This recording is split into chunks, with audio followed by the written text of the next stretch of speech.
Yaning talaga kadilanget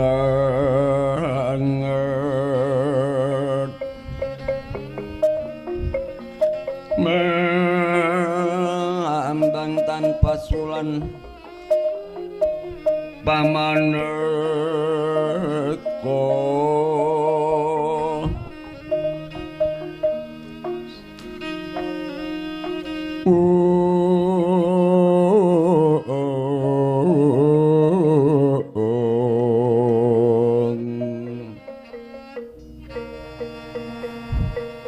lintang daya kusumayana sumawur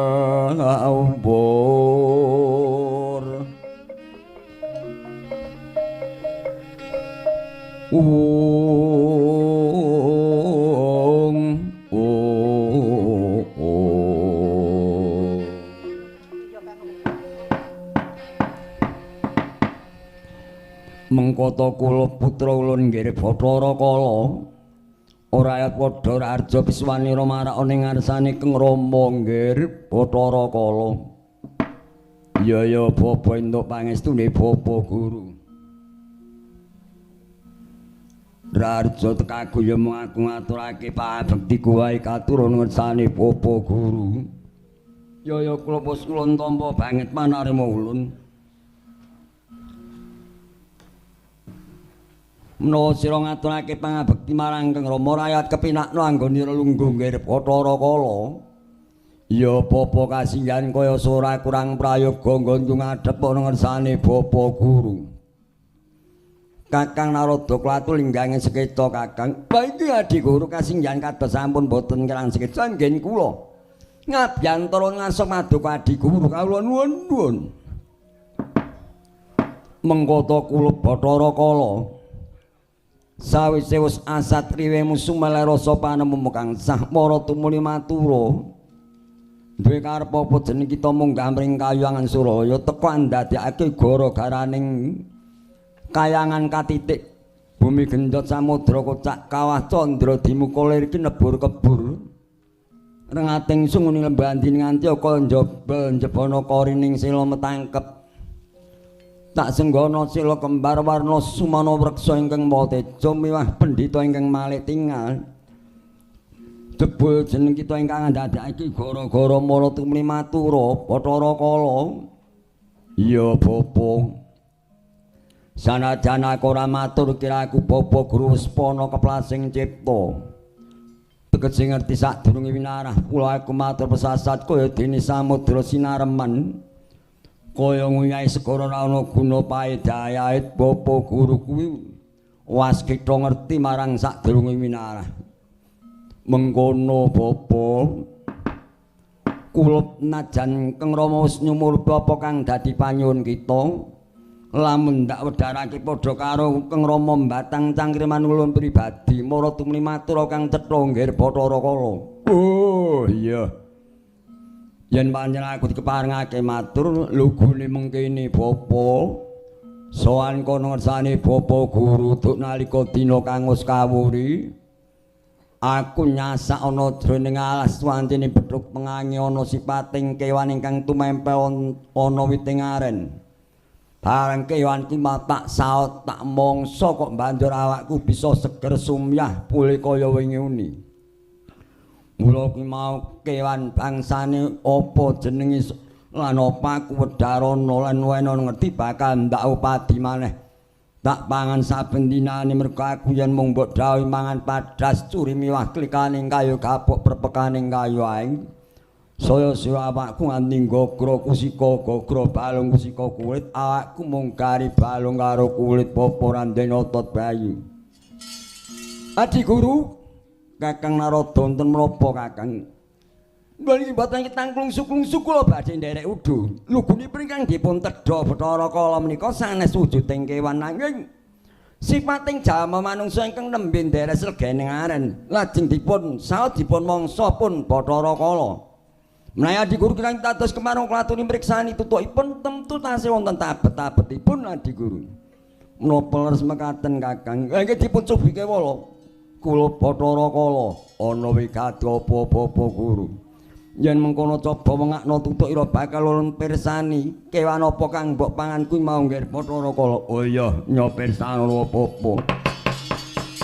Uta Pandhawa tata kadiwisaya Indriyaksa sara manuta bawana bana marga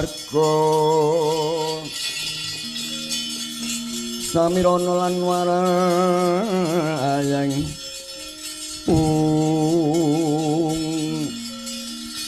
nalika semana tutu ing Ewang Bathara Kala wis menga pindha lawang guru sareng wis tinaliti dening Sang Hyang Guru.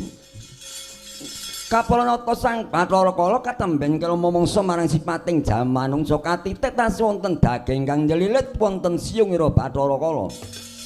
Saking dukaning Sang Hyang Guru liling Sang Hyang Guru kagungan asta sekawan. Asta ingkang kalih ngwerik maning Bathara Kala asta ingkang kalih nyandak siung kanan kelawan kiring.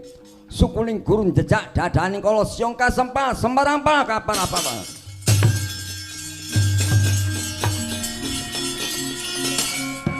Aduh.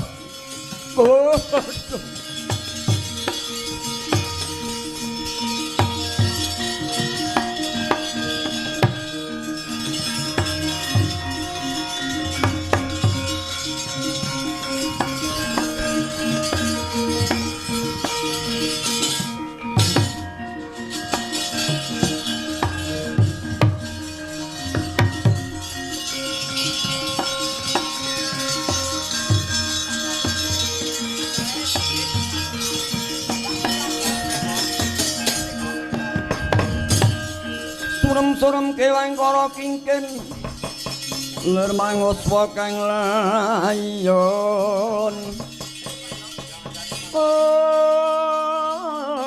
denyo ilang memanis watananira layong kumbal kucem ranyo maratani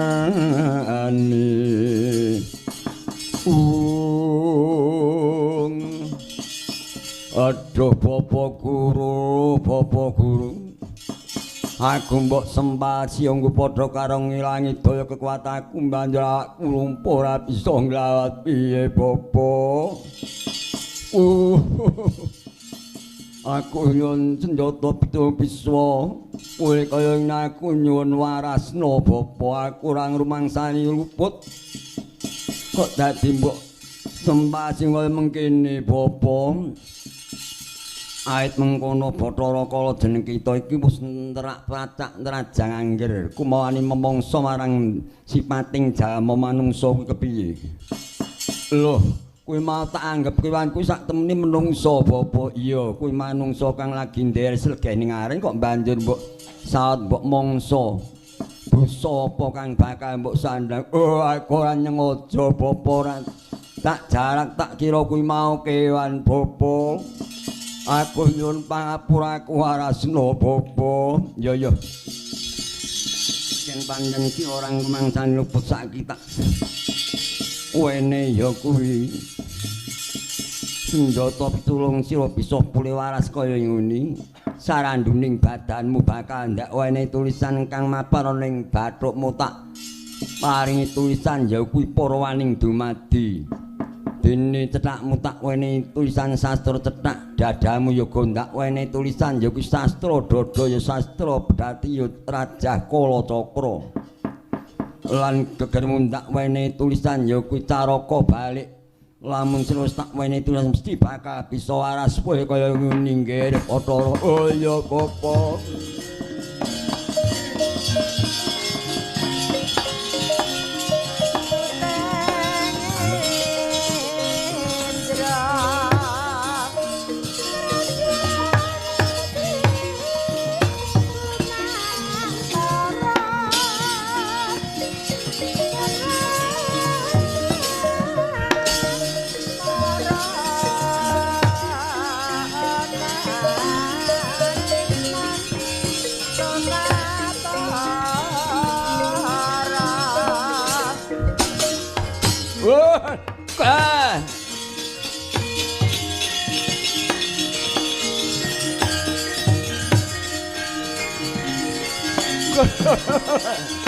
Wah.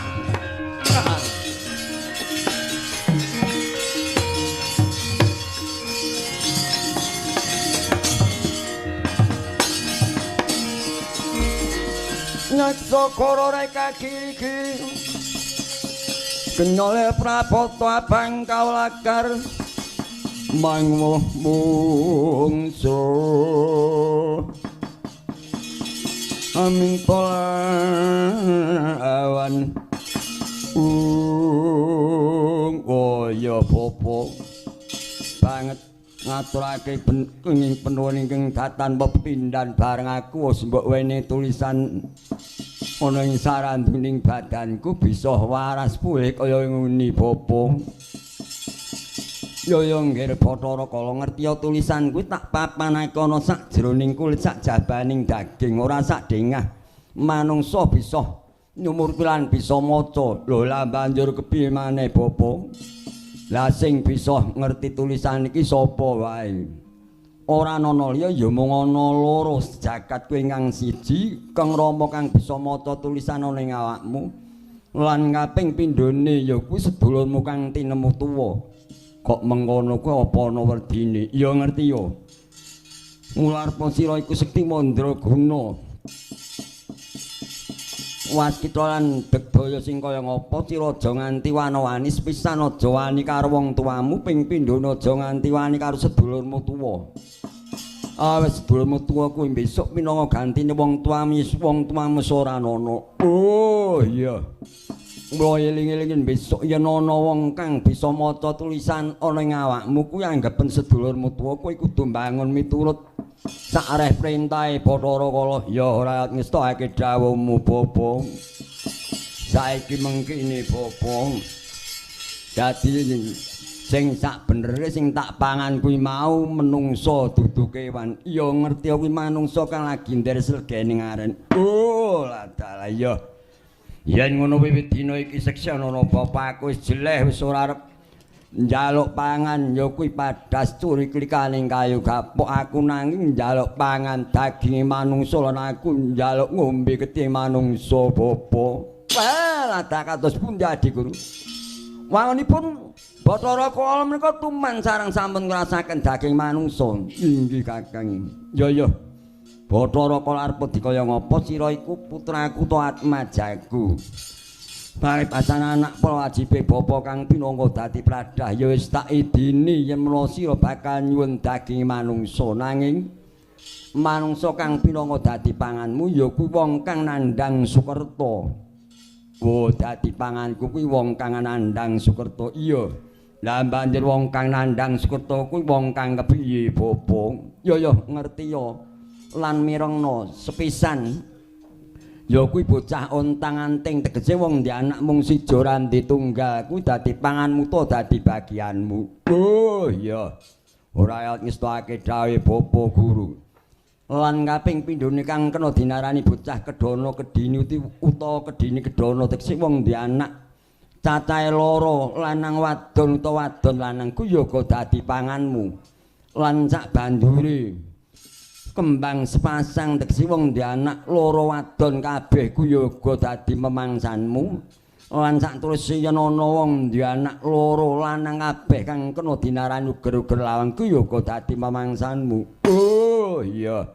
Rakyat ngestake dawuh Bapa Guru. Lan banjur wong duwe anak telu lanang kabeh kang kena dinarani gotong mayit ku yoga dadi panganmu. Yen ana wong duwe anak telu wadon kabeh ku yoga dadi panganmu. Oh ya rakyat ngestake dawuh Bapa Guru yen ngono panganku calone akeh ya Bapa. Iya. Kuwi ana tunggale meneh ya kuwi bocah sendang kapit pancuran tegese wong duwe anak telu wadon ana tengah lanang ana mbarep lan ana ragil kuwi sendang kapit pancuran yen pancuran kapit sendang duwe anak telu lanang ana tengah wadone mbarep lan ragile yoga wadon ku yoga dadi panganmu. Oh iya ora ngestake dawuh Bapa Guru. Banjur iso ngono tunggale meneh Bapa. Iya isih. Ya kuwi kang dinarani Pandhawa Pandhawi tegese Pandhawa duwe anak 5 lanang kabeh yoga dadi panganmu. Yen Pandhawi tegese duwe anak 5 wadon kabeh ku yoga dadi memangsanmu. Oh iya ora ngestake dawuh Bapa Guru. Lan mengkene nggih Bathara Kala yen menawa sira wis nyumurpi manungsa kang nandhang Sukerta kuwi mau kena mbok pangan. Ning yen nganti si bocah kuwi mau diruwat dilangi mula Sukertane cara-carane tetanduran wis dipageri, carane wong loro wis digoleki tamba kuwi ora kena ganggu gawe. Oh. Dadi wong kang nandhang Sukerta mau yen wis diruwat ditanggapake lan diwacakake buku Murwakala. Carane wong loro wis digoleki tamba carane tetanduran dipagri aku ora kena ganggu gawe Bapak. Iya ya mengkono nggih Bathara Kala. Oh iya. Ya ngono aku arep golek manungsa sing sajak sepun nyepelake. Ya anak sing wajibe diruwat ora gelem ngruwat tetep dadi mangsanku. Ya syukur sekedi jumurung yen ngono aku njun pamit Bapak mengko dhisik sira aja sesungguh muka selak muluk.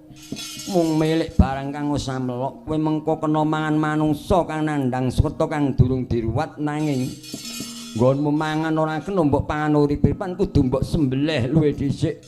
Kula dina iki nyoh tak wene pusaka ya Bedhama Paesan nggon golek pangan ing Ngarcawata. Ya ra tak tampa tangan loro Bapak.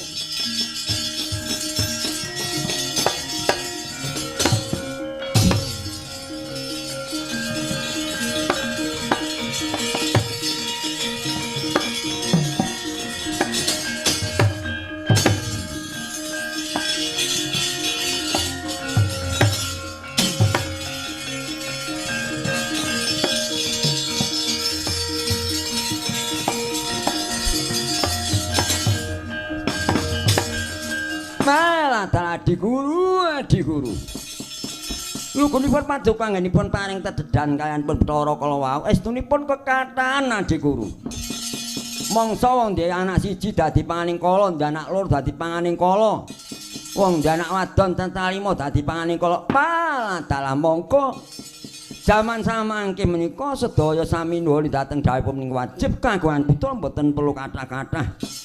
Sebab kalu taik tiga amrih bangun keluarga sageta bagya mulya kok lajeng padha ngaten. Lajeng kados pundi malih Kakang badhe kados menapa? Bathara Kala menika anak kula. Mong anak polah menika tiyang sepuh binangka dados prajaling dipun tingali polahipun si anak menika leres menapa mboten? Menawi leres menika tiyang sepuh namung tutwuri andayani menawi lepat menika. Boten kados mekaten Adi Guru. Sak menika mekaten kiwala Kakang. Kula sampun paring dawuh kaliyan Bathara Kala. Najan tiyang nandhang Sukerta dados panganing Bathara Kala menawi sampun dipun ruwat Bathara Kala sampun boten kenging damel. Lah lajeng sinten dayang saged nindakaken para kala tapi kula timur ngantos dimeni jambul kula dereng nate pengawuniani Kakang kados pundi? sak menika paduka kula aturi mrepeki Kangjeng putra pun Bathara Wisnu ing sumados paduka dawuh dados dalang pengruwatan wados ngruwat kayan saguing Mala Sukerta Kakang mekaten kepareng paduka Adi Guru inggih Kakang kaya menika kula titip siungipun Bathara Kala kekalih menika paduka paringaken Puramaya Adini ampu anggunjali sumados dipun damel pusaka pulanggeni kayan Kyai Jalak ngoceh menika menawi benjang wonten tumapaking Baratayuda Jaya Binangun menika ingkang gadhah pusaka menika pratamtu sampeyan adusungipun Bathara Kala piyambak. Oh inggih. Ngaku stakaken dawuh. Menengaken kula nyuwun pamit badhe tumrap ngacapada inggih mboten nawung ndek. Wah, dalah sae.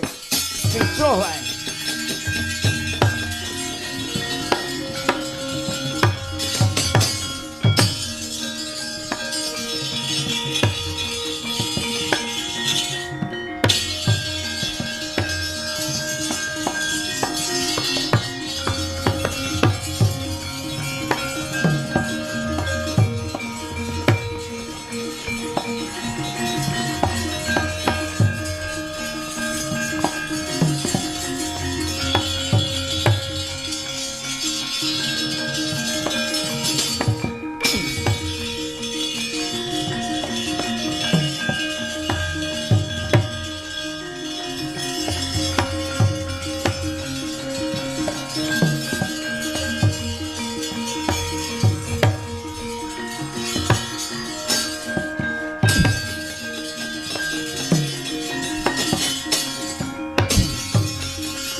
Kanya pala pandhamya kumulung sata kura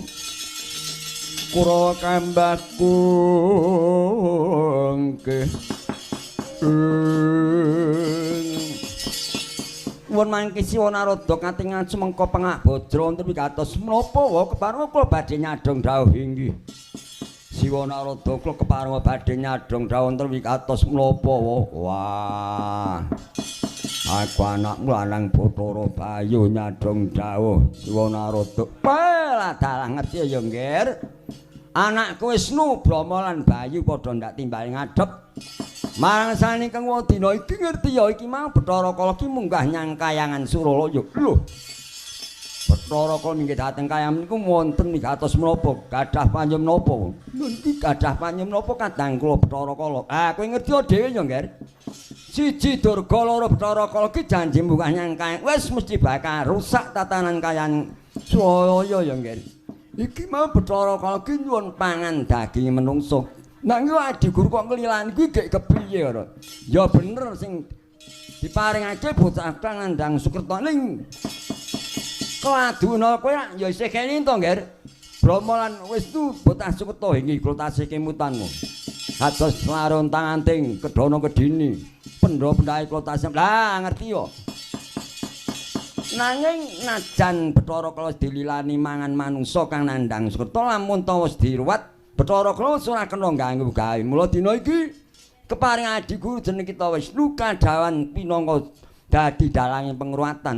Lho, kula dipun dawuh dados dalang pengruwatan. Iya, nggih. Wah, dalang pengruwatan menika mboten gampil ya kedah nggih.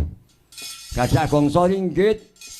Kanca komplit wis aja semelang perkara gamelan mayang wis engko nganggo gone anakku lanang catur nugraha selok wis ora bakal nguciwani. Krawitan wis nganggo Nugroho laras kelaitane anakku lanang catur nugraha wis berkas tenan. Oh nggih menanganten mboten langkung stokaken dawuh.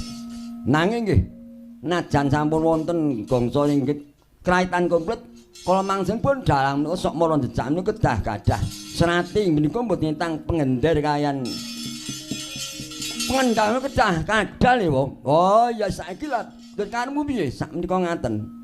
ingkang kula aturi dados pengendang menika prayoganipun Siwa Narada. Wah, ya aja naki wong tuwa mbok kon nyendangi piye to, guys?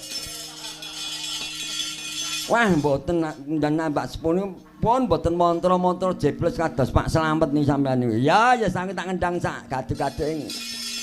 Aku ya. Lah ingkang dados pengender menika rening widodari mboten wonten saged ngender. Lah banjur sapa ingkang saged ngender menika mung Kakang Mas Bromo. Sakmenika paduka kula aturi dados pengender. Kula kemawon Kakang Mas. Wah, lah aku wong lanang mangke dados wanita. Lah aku dandan wong wadon. Inggih. Ya, ya sak karep mengko tak dimawon. Aku tak nganggo sandane mbok dolok wis ora apa-apa. Lah nggih pun. Walah aku didapuk apa aku tak dadi pengegong wae aku. Sak orane wong ngegong cedhak sajen. Wah, ya aja ngono. Bathara Bayu tak dadake juru pambikane laku. Kowe iku ngaku bocah tuna bapa tuna. Dan kepethuk Bathara piloronen ajaran. Ya yen ngono njaluk pamit dhisik aku.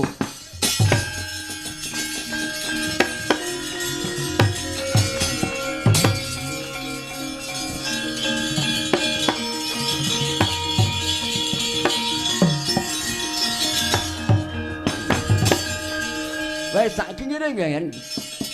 Mung wektu ndang dandan aja nganti ngawis tanane mengko nek ora ganti rupa mengko ngundak kadenengan dene Precakara. Iki meningaken monggo gantos busana.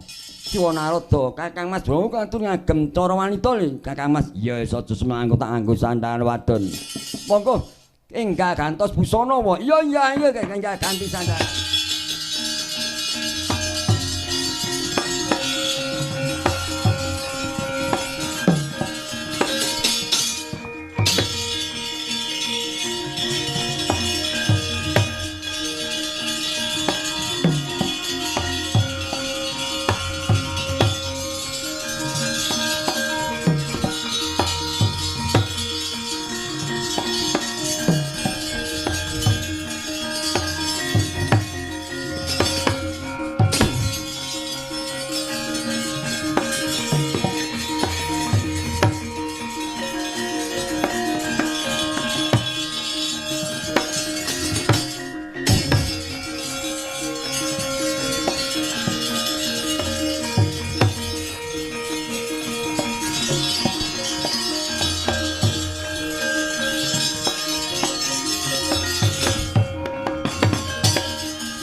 Bareng anakku Wisnu ganti sandangan. Wah, jan bagus jan wis kaya dewa ndara tenan. Inggih Siwa Narada. Sakmenika rening sampun gantos busana kedah gantos nami. Mengkono nggih.